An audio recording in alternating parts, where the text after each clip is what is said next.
오늘도 귀한 주일 하나님의 은혜를 사모하며 이 예배 가운데 나오신 사랑하는 성도님들을 환영하고 축복합니다. 하나님께서 우리 모두에게 놀라운 은혜, 우리가 기대하는 것보다 더 큰 은혜 허락하실 것을 믿습니다. 정체성이라는 말 많이 들어보셨죠?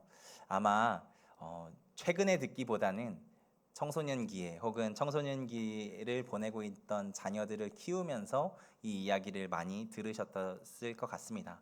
정체성이 형성되는 시기가 그 시기라고들 이야기를 하잖아요. 그래서 청소년 시기에 MBTI도 많이 검사를 하고 적성 검사도 그렇게 많이 하는 것이겠죠. 그것을 통해서 자신이 누구인지 잘 정립할 수 있도록 도우려고 하는 것이죠. 근데 사실 이 정체성에 대한 고민은 청소년기에만 하는 것이 아닙니다. 어른들도 요즘에 정체성에 대한 고민들을 하시더라고요. 사회 초년생들은 처음 나가게 된 직장에서 자기가 기계적으로 일하는 것을 자기 스스로 보고 또 부당한 대우에 자기가 움직이는 것을 보고 자기의 정체성에 대해서 고민을 하곤 합니다.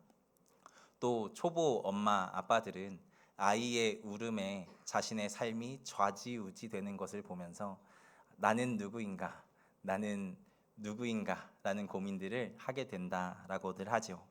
심지어 황혼기의 어른들도 이런 고민들을 하십니다. 빈둥지 증후군이라는 말 들어보셨죠?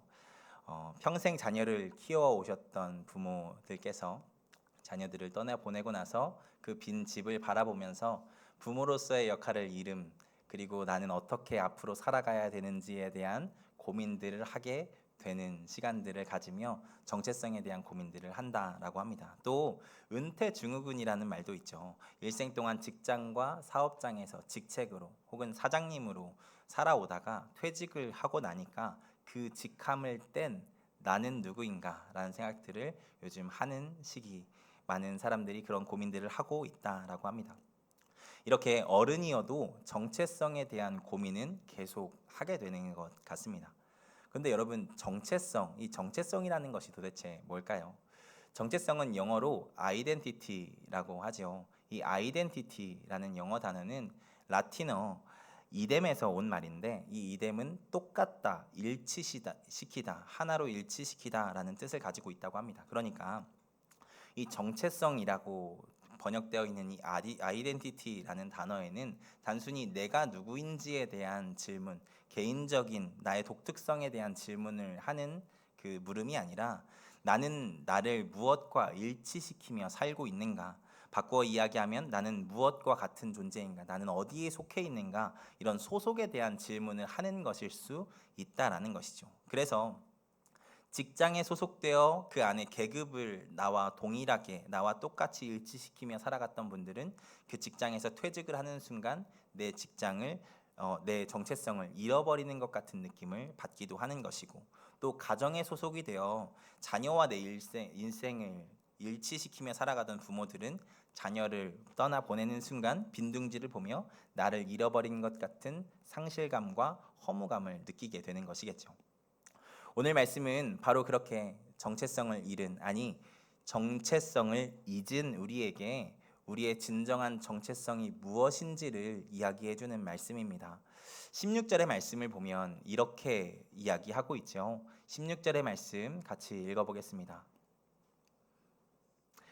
제가 읽어드리겠습니다. 성령이 친히 우리의 영과 더불어 우리가 하나님의 자녀인 것을 증언하시나니, 성령님께서 친히 우리의 영과 더불어 우리가 하나님의 자녀인 것을 증언해 주신대요.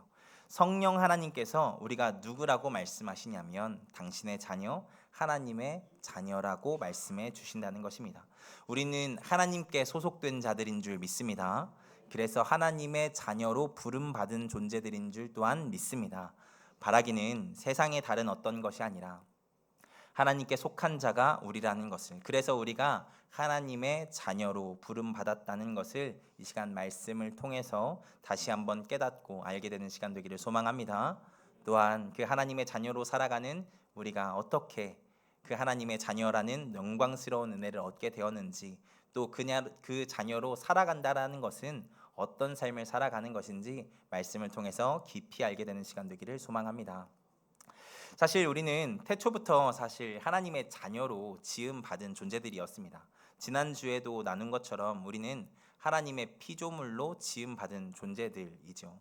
심지어 성경은 하나님께서 우리를 하나님의 형상으로 창조하셨다라고 말씀하고 있습니다.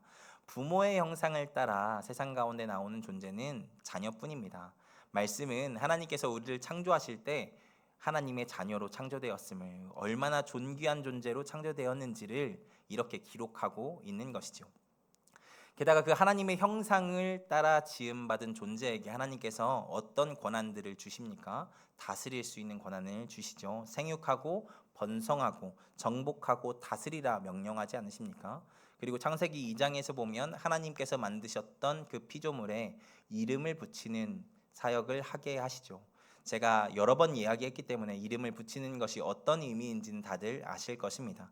그만큼 하나님의 피조물인 우리에게 하나님의 자녀의 권세, 하나님의 그 권한과 권력을 물려받고 청지기로서 그 사역을 감당하는 존재, 정말 자녀로서의 존재로 우리를 창조하셨다라는 것을 창세기는 계속해서 말씀해 주고 있는 것이죠. 그런데 그렇게 큰 은혜로 지음받은 피조물인 인류가 배은망덕하게 하나님을 배반한 것이 또한 창세기가 기록하고 있는 것이죠.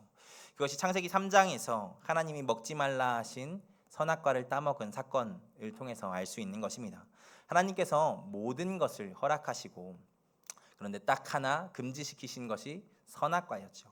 그런데 사람은 그 선악과를 주저없이 따먹습니다. 왜 따먹었다라고 말씀이 기록을 합니까? 하나님과 같아지고 싶어서, 하나님과 같아지기 위해서 선악과를 베어 물었다라고 말씀은 이야기하고 있습니다. 그렇게 하나님을 배반한 존재가 우리라는 것이죠. 로마서를 쓴 바울은 그 아담의 사건을 이렇게 기록합니다. 로마서 5장 12절 말씀입니다. 로마서 5장 12절 말씀, 이 말씀 같이 읽겠습니다. 그러므로 한 사람으로 말미암아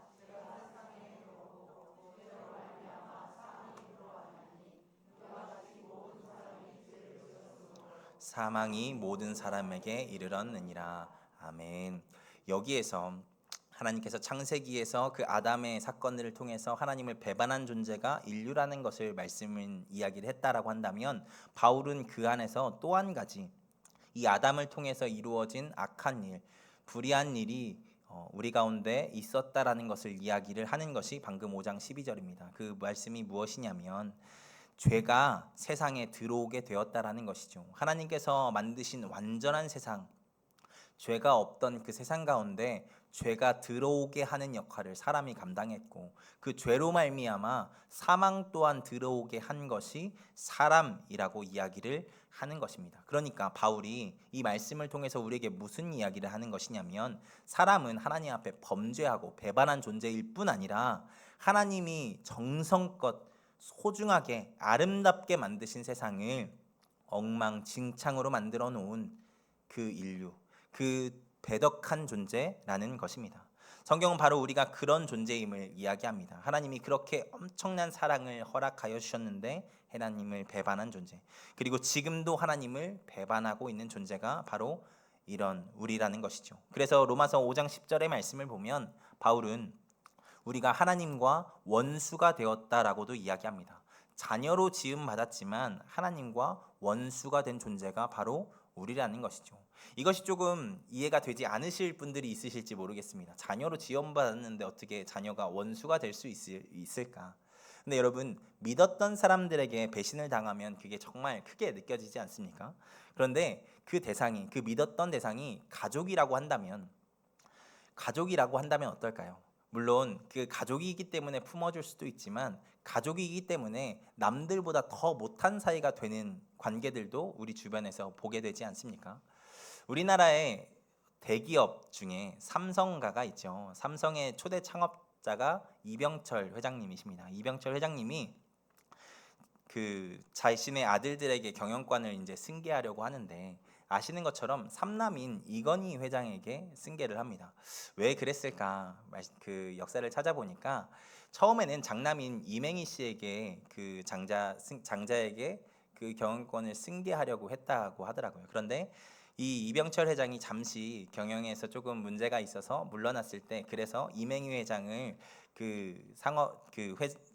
삼성의 그 회장 자리에 앉혀놨었는데 경영을 잘 못했었던 것 같습니다. 그래서 이병철 회장이 이제 그 경영권을 다시 가져오려고 이제 하려고 하는데, 이때 문제가 생깁니다. 이때 이 이맹희라는 사람이 또 차남인 이창희 씨와 함께 마음을 합하여서 그 청와대에다가 자기 아버지의 죄악상을 고발해 버렸다라고 합니다.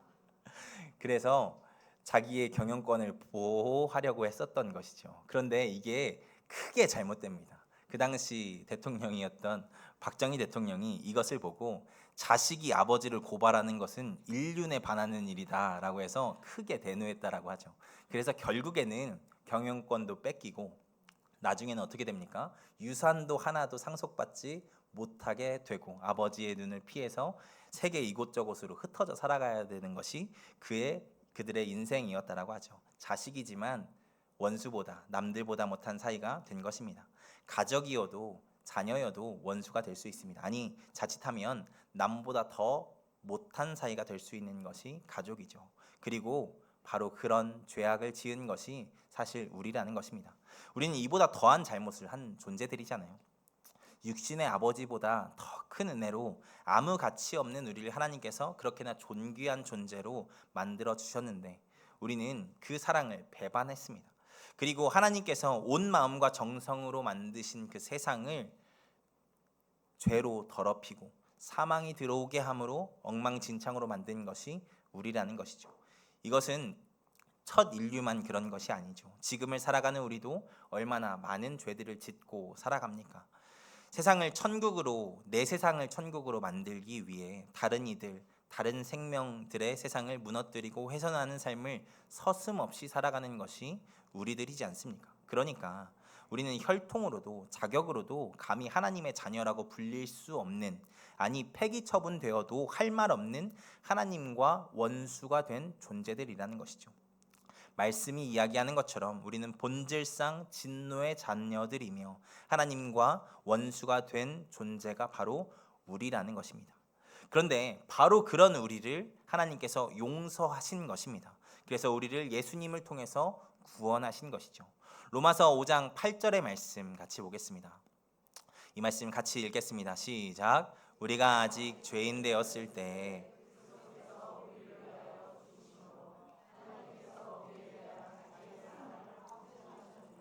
아멘. 하나님께서 여전히 죄인인 우리를 위해 아들 예수 그리스도를 주셨습니다. 그래서 우리가 받았어야 할 죄의 형벌을 아들이신 예수님께서 받게 하심으로 우리를 구원하신 것이죠. 바울은 이 놀라운 하나님의 구원의 역사를 통해 하나님께서 우리를 전심으로 사랑하신다라는 것을 확증하셨다라고 고백합니다. 확실하게 증거하고 증언하였다라는 것이죠.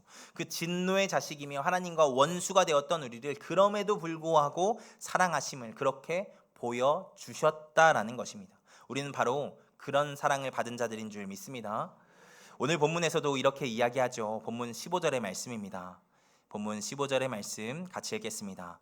너희는 다시 무서워하는 종의 영을 받지 아니하고 우리가 아빠 아버지라 부르느니라. 아멘. 할렐루야.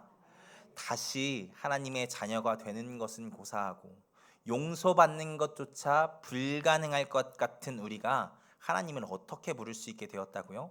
아빠 아버지라고 부를 수 있게 되었대요. 용서받을 수 없을 뿐 아니라 정말 하나님 앞에 징계받았어도 마땅할 우리를 하나님께서 예수 그리스도를 통해 죄사함 받게 하시고 뿐만 아니라 양자의 영을 주셔서 하나님을 감히 아빠 아버지로 부를 수 있게 되었다라는 것입니다. 사랑하는 여러분, 우리는 바로 그런 은혜를 받은 자들입니다. 도저히 용서받을 수 없는 자, 자격 없는 자, 하나님의 자녀로 그렇게 불릴 수 없는 자를 하나님께서 회복시키신 그 은혜를 우리가 받은 자들이죠. 이것이 우리의 아이덴티티, 정체성입니다. 세상에 다른 것이 아니라 하나님의 자녀라는 것이 우리에게 가장 중요하고 첫째 되는 정체성이라는 것이죠. 바라기는 우리가 이것을 꼭 기억하며 살아가는 자들 되기를 소망합니다. 여러분, 가끔 우리의 인생의 여정이 쉽지 않고 나를 자꾸 흔드는 것 같은 순간들이 있을지 모릅니다. 나라는 존재가 정말 가치 없이 느껴지는 순간들이 있을 수 있지요. 그 순간 나는 진짜 누구인가? 나는 정말 가치 있는 존재인가? 의심이 드는 순간이 분명 있을 수 있습니다. 그런데 사랑하는 여러분, 그 순간 여러분의 심령 가운데 이렇게 선포하셨으면 좋겠습니다. 나는 하나님의 자녀다. 나는 하나님께서 피값 주시고 사신 귀중한 존재다. 나는 하나님의 독생하신 아들 그 예수 그리스도의 생명으로 얻은 존재다. 나는 그렇게 존귀한 하나님의 자녀다. 자신에게 그렇게 선포하시기를 소망합니다. 방금 이야기한 15절의 말씀에서도 우리가 다시 무서워하는 종의 영을 받지 않았다라고 이야기하지 않습니까? 우리는 이제 하나님을 아빠, 아버지라고 부를 수 있는 존재가 되었습니다. 온 세계를 창조하신 분이 우리 아버지시래요. 그 크고 위대하신 분이 우리 아버지시라고 이야기합니다. 이것을 늘 기억하고 담대하게 살아가는 우리가 되기를 소망합니다. 하나님께서 놀라운 사랑으로 우리를 자녀 삼아 주셨음을 늘 기억하며 믿음으로 담대하게 살아가는 우리가 되기를 주님의 이름으로 축원드립니다. 그렇게 우리가 하나님의 자녀임을 기억하며 살아가면 그 가운데 하나님께서 함께해 주십니다. 그래서 우리가 하나님의 자녀라는 것을 또한 확인시켜 주신다라고 말씀은 이야기하죠. 오늘 말씀 16절을 보면 성령님께서 친히 우리의 영과 더불어 우리가 하나님의 자녀인 것을 증언해 주신다라고 이야기를 하지 않습니까? 바울이 이 로마서를 기록하는 시대는 자신들이 하나님의 자녀임을 의심하게 하던 시대였습니다. 왜냐하면 로마서의 상황과 그 당시의 시대적 상황이 참 힘들었거든요. 로마서의 상황만 봐도 로마 교회에 있던 유대계 그리스도인들이 그 로마 도시에서 추방받게 되는 일들이 이 로마서를 기록하는 그 와중에 있었습니다. 그러니까 예수님을 믿는데도 어려움이 찾아오고 괴로움이 찾아오고 절망할 일들이 찾아오는 것들을 그들이 경험했다라는 것이죠. 그리고 그런 그들을 보고 사람들은 조롱했을 것입니다. 아마 이렇게 조롱했겠죠. 하나님이 어디 계시냐라고 말입니다. 니네가 하나님의 자녀라고 말도 안 되는 소리 하지 말라고 이야기를 했을지 모릅니다. 이것이 당시 그리스도인들이 받던 조롱과 핍박이었을 수 있다는 것이죠. 그런데 바로 그런 삶을 살아가던 자들에게 바울이 뭐라고 이야기하냐면 우리와 성령님께서 함께 하셔서 우리가 하나님의 아들인 것을, 우리가 하나님의 자녀인 것을 우리의 영과 함께 증언해 주시겠대요. 우리의 영과 함께 증언해 주시겠다라는 것이 무엇입니까? 그렇게 믿고 살아가는 우리의 믿음의 고백, 영의 고백 가운데 함께 하셔서 그것이 사실임을, 하나님의 자녀인 것이 우리가 정말 하나님의 자녀인 것을 확인시켜 주시고 확증시켜 주시는 그 은혜가 우리 가운데 있을 것이라고 이야기를 하는 것입니다. 바라기는 우리가 그 성령 하나님의 증언을 받는 삶, 하나님께서 함께 해주시는 삶을 사는 자들 되기를 소망합니다. 아버지 되신 하나님의 보호하심 아래 늘 안전한 삶 살아가는 우리가 되기를 소망합니다. 여러분, 바벨론 포로기의 상황을 생각해 보시면 특별히 느헤미야 시대에 그 성벽을 건축하게 하셨을 때 그들이 하나님의 명령으로 성벽을 건축하기 시작하였지만 얼마나 많은 조롱을 받았습니까? 도비아와 산발랏이 그들에게 찾아와서 그 성벽을 향해서 어떻게 조롱했습니까? 여우가 올라가도 그 성벽 무너질 것 같다고 이야기하며 조롱하지 않았습니까? 그런데 그들은 그 조롱과 핍박에 무너지지 않고 끝까지 맡은 바 소임을 다합니다. 맡은 바 하나님의 백성으로 해야 할 일들을 감당하죠. 그럴 때 하나님께서 52일 만에 그 성벽을 건축하게 하시고 그 위협 가운데도 담대하게 하나님의 일들을 감당한 그들에게 하나님의 놀라운 기적을 경험케 하시고 하나님이 함께 하심을 그들이 경험하게 하시죠. 하나님이 함께 하심을 그렇게 확인시켜 주신 것입니다. 우리에게도 하나님께서 그렇게 일하실 것을 믿습니다. 우리가 믿음으로 살아가면, 우리가 믿음으로 영의 고백으로 하나님의 자녀임을 고백하며 살아가면 하나님께서 그 가운데 함께하여 주셔서 우리가 하나님의 자녀임을 우리의 마음 가운데 확신케 하시고 우리의 삶 가운데 응답하심으로 하나님의 자녀됨을 그렇게 확증시켜 주시는 삶을 살게 하실 것을 믿습니다. 그 하나님을 바라보며 늘 하나님의 자녀로 살아가는 우리가 되기를 소망합니다. 나아가 그렇게 하나님의 자녀로 사는 자들은 하나님의 함께 하심을 믿고 믿음의 담대함으로 예수님과 같이 하나님의 자녀로 살아가는 자들이 하나님의 자녀입니다. 오늘 말씀 17절을 보면 그 삶이 어떤 삶인지 이야기를 하고 있죠. 오늘 말씀 17절의 말씀 같이 읽겠습니다. 자녀이면 또한 상속자.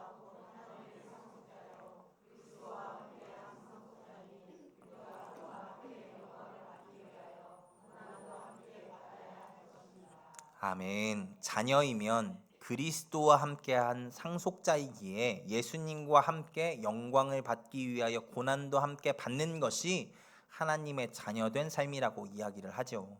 하나님의 자녀가 된다라는 것은 방금 이야기한 것처럼 예수님과 함께 영광 받을 것을 믿고 예수님처럼 살아가는 삶을 사는 것입니다. 그것이 우리가 살아야 할 삶이라는 것이죠. 그러면 예수님은 어떤 삶을 사셨습니까? 예수님은 이 땅에서 복음, 하나님 나라의 복음을 전파하시고 말로만 그것을 증언하신 것이 아니라 약한 자들, 소외된 자들을 찾아가셔서 고치시고 위로하심으로 그 하나님 나라가 시작됐음을 몸소 보여주시는 삶을 사셨습니다. 우리는 바로 그 삶으로 부름받은 존재들입니다. 우리가 구원받은 것에 만족하며 살아가는 것이 아니라 구원받은 그 은혜와 감격에 감사하며 세상 가운데 복음을 전하고 증인된 삶을 살아가는 것, 그렇게 예수님처럼 하나님의 자녀로 살아가는 것이 우리의 삶이라는 것이죠. 이 삶을 가장 먼저 보여준 것이 초대교회의 많은 믿음의 선배들이지 않습니까? 사도행전의 말씀을 보면 예수님의 제자였던 사도들, 그리고 사도 바울이 예수님과 같이 사역하는 모습을 볼 수 있습니다. 그런데 사실 그들의 모습을 생각해 보면 그들은 예전에 예수님께서 변화선에 올르셨을 때 그 밑에서 귀신 들린 아들을 데리고 와서 귀신을 쫓아달라고 이야기하던 그 아버지의 요청에 자기들이 능력이 없어서 기도함도 못해서 귀신을 쫓아주지 못해서 절절매던 사람들이 그 사람들이었습니다. 그리고 겟세마네에서 깨어서 기도해달라는 예수님의 부탁에도 한시도 깨어서 기도하지 못하던 존재들이었죠. 그런데 그들이 예수님이 승천하시는 것을 보고 그 사도행전에서 예수님을 믿음으로 하나님께서 우리를 구원하셨다는 것을 확신한 이후에 어떤 삶을 살아갑니까? 예수님과 같이 복음을 전하고 또한 예수님과 같이 약빈 자들, 어려운 자들 가운데 하나님께서 놀랍게 일하시는 것들을 증언하고 또한 보여주는 삶을 살아가지 않습니까? 하나님께서 그 하나님의 자녀로 살아가는 자의 삶을 그렇게 만들어 가신 것입니다. 바라기는 우리가 그 자들과 같이, 그 제자들과 같이 하나님의 자녀된 자의 사명을 감당한 자들 되기를 소망합니다. 그래서 사도 바울도 갈라디아서 2장 20절에 이렇게 고백하지 않습니까? 이 말씀 같이 읽겠습니다. 갈라디아서 2장 20절 말씀입니다. 같이 읽습니다. 내가 그리스도와 함께 십자가에 못 박혔나니